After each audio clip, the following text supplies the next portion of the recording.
Hello everyone, గుమ్మడికాయ అందరికీ తెలిసే ఉంటుంది. ఇంగ్లీష్లో పంప్కిన్ అనేసి అంటారనమాట.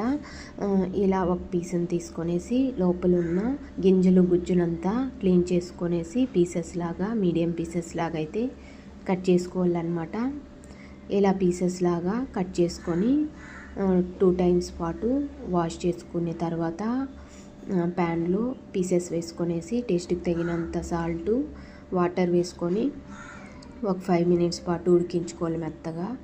ఇలా ఉడికించుకున్న తర్వాత ఇప్పుడు అందులో ఉన్న వాటర్ని అంతా తీసేసి పీసెస్ తనిగా తీసుకొనేసి అదే ప్యాన్లో 2 టేబుల్ స్పూన్ ఆయిల్, ఆవాలు, పచ్చిశనగపప్పు, కరివేపాకు వేసి ఫ్రై చేసుకున్న తర్వాత బాయిల్ చేసుకున్న గుమ్మడికాయను కూడా వేసుకొని ఒకసారి అంతా మిక్స్ చేసుకొని ఉప్పు, కారం, శనగగింజల పొడి కూడా వేసుకొని ఒక 2 మినిట్స్ పాటు ఫ్రై చేసుకొని లాస్ట్లో కొత్తిమీర వేసుకున్నామంటే టేస్టీగా గుమ్మడికాయ ఫ్రై అయితే రెడీ అయిపోతుంది. ఒకసారి మీరు ట్రై చేయండి. Thank you for watching. Please subscribe my channel. Bye.